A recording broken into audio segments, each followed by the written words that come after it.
Beloved Lady Furina will knock your enemies off stage, and today I'm gonna tell you how to build her best. My name is Juice, and let's get into it. So what artifacts does our dear Regina of all waters desire? From C0 to 5, you're gonna want to opt for none other than 4-piece Golden Troop. All of her damage output comes from her skill, and there's no support set that's good enough to justify using over Troop. At C0, her damage contributions aren't that big of a deal, but they can still be good if she's getting buffed by the likes of Shilin or Kazuha, or other effective team-wide buffs. However, it'll still be her overall best insult down at C0, as it works in every team that you slot her into, and she can make full use of the passive. Farm it up for her. At C6, 4-piece main ace hunters will be your best bet. It's a crud ton of free crit rate, you really don't have any reason to go for any of her DPSing option. She's easy as heck to build on this, and you'll stack up the 4-piece very quickly. High-skill players who enjoy speedrunning can consider using 4-piece tenacity. This sacrifices their own damage, but speedrun playstyles tend to focus on doing as much DPS as possible in a short amount of time with a very optimized rotation. This is a good option for such a thing, especially if you're Lady Furina C0 to 1, because you're not really gaining much damage by putting her on Troop in a speedrun. An example of where this would be good is in DPS Teams. This can be a generalist for casuals, but I don't recommend it because you can't enjoy her fully with HP scaling DPSs then. This is a niche setup for a niche type of playstyle. 2-piece mix and match sets include 2-piece HP percent, Hydro percent, skill percent, and if you're playing Vape, EM is good too. As for our dearest Hydro Archon's main stats, simple. For C0 to 1, go for HP percent, crit percent. You're going to want a crud ton of HP to make the most out of her. At max, you want 40k HP at C0, so you can make the most out of her A4. It's more effective to forego using a Hydro Goblet to attain 40k HP, as opposed to using a Hydro Goblet to try and increase her damage output. A pretty straightforward main stat spread, I would say. If you're really struggling with ER percent, then yes, you can indeed go for an ER percent Sands. It's actually quite realistic that you might end up having to use an ER Sands, even if that comes at the cost of not being able to max out her A4's buff. Then from C2 plus onwards, go for this. You're getting more than enough HP from her C2 at this stage, so you're easily able to forego using an HP percent Goblin in favor of using a Hydro percent 1. This allows you to attain the best of both worlds. Yes, this applies to your C6 DPS playstyle too, because it scales heavily off of her HP, especially when you use long hair mode, as that's another 25% max HP scaling for you, Chief. So no, I do not recommend using an EM Sands under any Vaporize based circumstances. Go for EM via substats if you're trying to do some Vaporize funny business. As for Lady Furina stack goals, simple. For C0 to 1, go for 35k HP at a minimum, with 40k being ideal, 70 to 140% crit rate and damage, 70 to 200 crit rate and damage if you're using a crit weapon, and 120 EM if you're playing in Vape. And I'm going to show off ER in a moment. Of all the shown stats on screen right now, excluding ER, which we'll touch on in a moment, getting 40k HP is the most important task. Do not sacrifice ER stats to do so, but the closer you get to maxing out her A4, the better. If you're C0 to 1, don't worry about not having perfect crit stats. It's okay if you have maybe 10% less of each respective crit stat, because her damage is not that big of a deal at this stage. Only chase after EM if you care about vaping with your Furina specifically. If it's her own vape damage that you care about, some extra EM subs can help you go a long way. Remember, Cleed Driver Teams allow C0 to 5 DPS Furina to be possible because she applies enough pyro for our dearest Hydro Archon to vape consistently. Outside of that niche use case, EM can be ignored entirely, as it will be useless in most of her teams, especially from C0 to 1. These ER requirements apply from C0 to 3. Once you get C4, you're able to drop quite a lot of ER in favor of offensive stats. Bursting is the most important thing that your Furina can do, so make sure that you're able to do so consistently. As for C2 plus Furina stack goals, simple. Go for 25k HP at a minimum, with 30k being ideal, 70 to 140 crit rate and damage, 70 to 200 and plus crit rate and damage if you're using a crit weapon, and 120 EM for Vape. The situation is quite similar to C0 to 1. I'd just make sure that your crit stats are intact and that your ER is good to go. Remember that from C4 onwards, you can get away with roughly 120 to 130% ER across the board in most teams. If you're below that, then you're gonna want a whole lot more for consistency's sake. You drop a lot of HP here, because this assumes that you're using a Hydro Goblet now. Once again, do not worry. C2 will cover you in that regard. Her sets are extremely straightforward no matter what. You only have a handful of options, so it's really hard to make a wrong choice. An actress needs the right props to shine, so what'll Furina's cane of choice be? None other than Splendor of Tranquil Waters. This is a great weapon for at C0 to 5. A huge crit damage stick, along with a passive that perfectly suits your playstyle, offering some HP percent, and buffs to your 3 little guys. The only main problems of this choice are that it gives you no ER, meaning that you have to balance that via substats. Also, it only really comes into form when your Furina is C2+, as then her damage output matters more, but honestly, C4 is the sweet spot for this choice, because then ER is much less of a concern. With that being said, at C6, you just can't enjoy the second half of the passive that much, assuming that you're DPSing her, so unless you're like me who pulled Splendor for the sake of drip, there are much more suitable choices for a C6 Furina.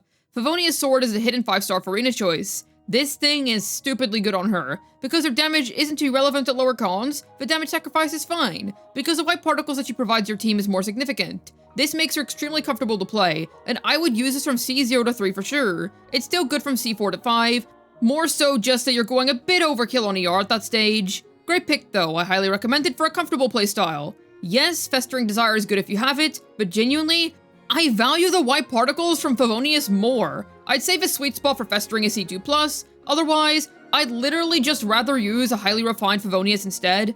Flow of Sandra Ferryman works too, and it's not bad for personal damage, but you just can't pass up the Favonius white particles, man. But hey, this is still a good free-to-play friendly weapon pick. Page AC is a stat stick that's good because of the HP percent and high crit rate that it offers. Nothing much else to add here, it's a good weapon.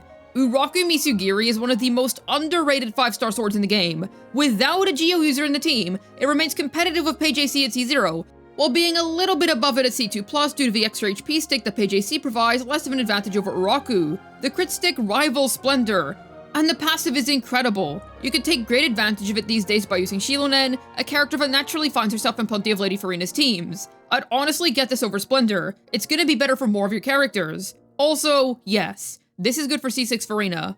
Dockhand's Assistant works well if you're trying to play Vape Furina, or if you're running an ER percent Sans, as this then allows you to have a good amount of HP percent on her in such a case. Otherwise, a pretty niche choice. Key of khaj-nisut is one of the most goated Furina weapons. It gives her a crap ton of HP percent, while offering her a total boatload of VM in return if you're trying to vape with her. If not, don't worry, because it's an insane supportive weapon too, seeing as it also boosts your entire team's EM. You can literally get value equivalent to that of over 1 EM stance from the passive alone, due to how much HP she typically builds. It's also literally insane for C6 Furina, and I heavily recommend it to all of my C6 enjoyers out there, as it's super good for her vape on-field DPS teams. If you already have an extremely good stat balance of enough crit rate and damage, then Key can actually beat Splendor at C6. The main instance where you see Splendor being better at C6 will be if you had a ton of external EM buffs, such as Instructor's Bennett, C2 Kazuha, etc. Then the massive EM conversion starts to fall off, and you're left with a whole lot of HP that you just don't need. At that stage, you're gonna prefer the crit from Splendor. Do not sleep on this weapon, I'm telling you. Sleep on its design though, dude. It doesn't even fit well on its dedicated character.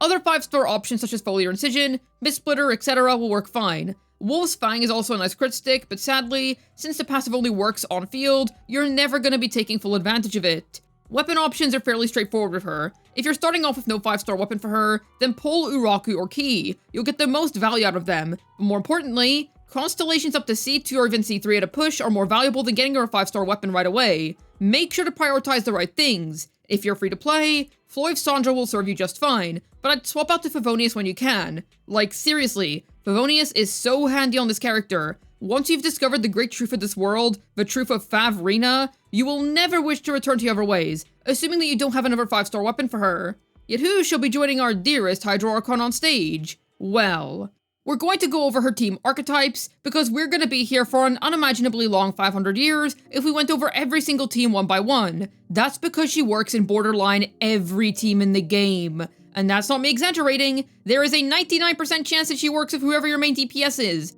Granted that they can enjoy damage bonus percent buffs, and that you can slide a healer into their teams. I'll also talk about C6 teams in this section after this. Okay, let's go. Hyper carry teams are self-explanatory. She buffs up a strong main DPS character with her amazing damage bonus percent buffs. Carries that have HP loss mechanics will be able to make use of her buffs faster, because they're able to trigger the gain of fanfare much more quickly, but she will generally work with literally any hyper carry that you can think of. The one exception will be Arlecchino due to her Bond of Life based mechanics preventing the use of traditional healing, but honestly, you're still able to make that work too if you have C2+ due to how fast that you'll be clearing. And yes, even if Sitlolly is better, you can indeed make good use of her with Moika. Example teams include Moika, Furina, Bennett, Shilonen. Settle down! Let the world come alive! Kazuha and the DJ Cat, my beloved Celestia killer team. Linny, Furina, Bennett, Kazuha. Also, the Furina Shilonen team core can be stuck onto the end of almost any hyper carry in the game, and you can expect it to work. You get the idea. Comment down below what hyper team you want to use, and I'll tell you whether it works or not. Driver-based teams are interesting because there's actually quite a wide variety of them. You have healer-driven comps, where you have a healer at the forefront attacking to keep your team sustained as your other teammates help put in some good legwork. There's 3 main archetypes of Furina driver team in my opinion: DPS driver, healer driver, and then C0 to 5 Furina DPS driver. I mean, she's had 500 years to get all of these licenses, it checks out. DPS driver would use somebody like Raiden or Hu Tao, essentially having a character that's capable of dealing a decent damage output spearheading the team, while still relying on the others to make up a good portion of the comp's output. Healer driver would use somebody like Kokomi or the honorary Victoria housekeeping member Noelle, in which their main function is to keep the team sustained while they offer heavy gameplay quality of life. Shout out to Noelle for being an amazing free-to-play friendly option that basically any Furina fan can take advantage of. C0 to 5 Furina DPS driver is super duper niche. It'd use either clear Siegeween and focuses on the damage that Furina does specifically. It's the main way to truly main DPS from C0 to 5, but these teams tend to be quite off meta, so they're more of a fun option if you will. Example teams include Noelle, Furina, Yelan, Shilunen, Raiden, our dearest Hydro Archon, the Spy, Kazuha, Furina, Klee, Bennett, Shilunen. The double Hydro core will obviously be good for general purposes. Using Yelan would be preferable, but Xingqiu works fine too. Also, special shout out to her performance in Blunge teams. While the Pyro DPS is airborne, she still applies Hydro while they are in the air, making vaping much easier. And yes, she does work with a majority of the new not-long carries, especially Chaska. She can work with Kenichi if you have Baiju, but pure burning variants utilizing Emily are preferable, and she will be fine with Moika as well, as even if Melt is the Pyro Archon strongest, that doesn't mean that Furina Vape is bad by any means. She's also compatible with Dendro teams, just keep in mind that she's a bit wasted in Bloom due to there not being any character who can truly appreciate the huge damage bonus percent buffs that she offers. Her C6 DPS teams would like her to vape consistently with a whole lot of buffs. Let's go over her best C6 teams and teammates, why don't we? Her main team archetype is going to be Vaporize, and her goal will be to land some really strong vape hits with her Hydro-infused normal attacks. The goal is to ideally use her long hair form when doing this, because that's the form of increased HP scalings. Short hair form will heal herself and her entire team after doing her normal attacks, and it's good for more casual play. Shilunen is one of her newest best installed supports. Aside from being a juiced up Kazuha, she's able to provide a lot of damage bonus on demand via either Cinder City or Archaic Petra, and she can enable Moika and Furina's teams. Also at C2, she's able to buff her HP percent by a whopping 45%. This makes her one of the best high investment supports that you can acquire for your dearest Hydro Archon. Xianyun for Furina Plunge is my personal favorite. Her C2 is very strong for this comp as well, and Vape Plunge is no joke in terms of damage output. You'll get some genuinely gnarly numbers out of this, and you can even use it as a way to free up your Shilunen. Bennett is mostly used for his Pyro Circle, so that you can Sunfire it with Jean or swirl it with Kazuha. You can also stick him on 4-piece Instructors for the sake of giving Furina a helpfully large EM buff. Also, because she has so much HP at this stage, the attack boost actually has some minor benefits to your C6's normal attacks. Xiangling is the more conventional Pyro option. I just hate playing this character as a solo Pyro because of her nasty ER requirements, but if you can manage, she'll be great. Don't bother with balancing stats on her, simply dump her with ER and let her rip. You have a C6 on the team for crying out loud. The Liyue Chef's damage is not exactly paramount here.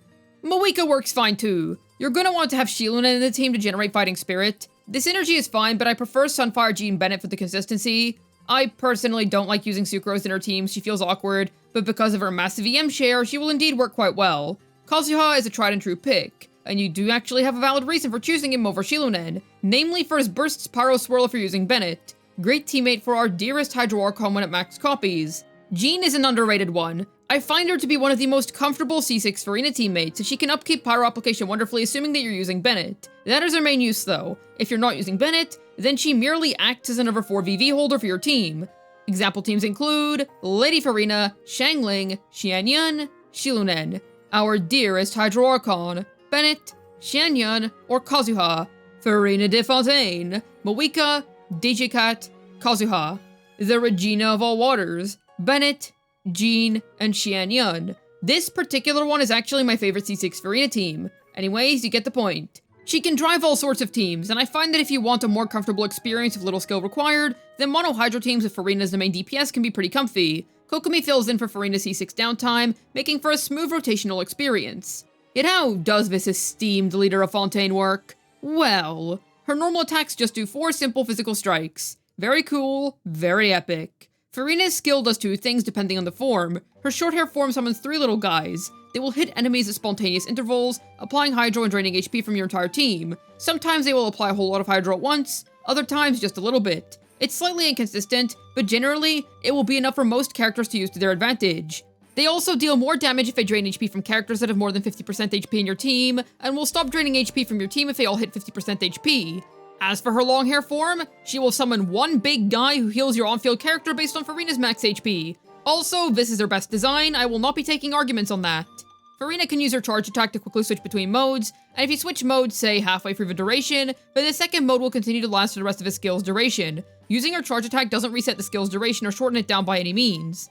Also, you're able to walk on water in any area in the game, making her one of the best characters to explore within all of Genshin Impact. Then for her burst. She deals some AoE Hydra damage and then provides your whole team with damage percent and healing bonus percent based on the amount of fanfare she has. Furina generates fanfare for every 1% of HP lost or gained during her burst, which is what the skill's HP drain mechanics are for. At level 10, this can grant you up to 75% damage bonus at C0 if you totally max out her fanfare. It's worth noting that this buff is backloaded, because it takes the whole rotation to fill out her buff, so you'll more likely end up with an average of 40 to 50% damage bonus, depending on your team and healer used. It's no longer backloaded from C1 onwards, because she gives herself 150 fanfare up front, and increases the cap of how much buffing she can do, with 0.25 times 400 being 100% damage bonus.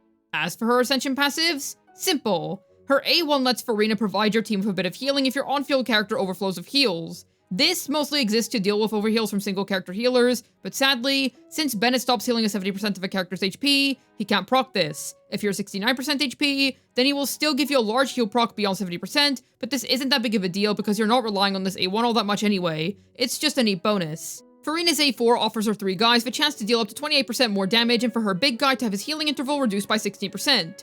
This is where a 40k HP requirement to C0 comes from. A cool bonus, make sure that you fully utilize this. A straight up damage increase is massive. Imagine if Furina got a low taper fade. Anyways, as for talent priorities, from C0 to 5, your main focus of this character is going to be making the most out of her buffing potential. Naturally, that places her burst high on the priority list. I would personally max it out, it is one of those talents worth said resources. Then level her skill as her damage contributions can be pretty nice. If you're at C6, then I would level her normal attacks, as that does benefit her C6, but if not, then ignore them. Do you wish to make offerings to our delightful Hydro Archon? Then let's talk Constellations. This C1 is really freaking good. Increases her fanfare cap by 100, making the new cap 400. 150 stacks upon casting her burst is seriously helpful in cutting back on her backload issues. This C1 is really recommended in order to help her keep up with the rising standard of character gear, as sets such as 4-piece Ender City are able to offer 40% damage bonus without any backload. C1 helps make her competitive in this regard again. Huge buffs to Furina's burst here.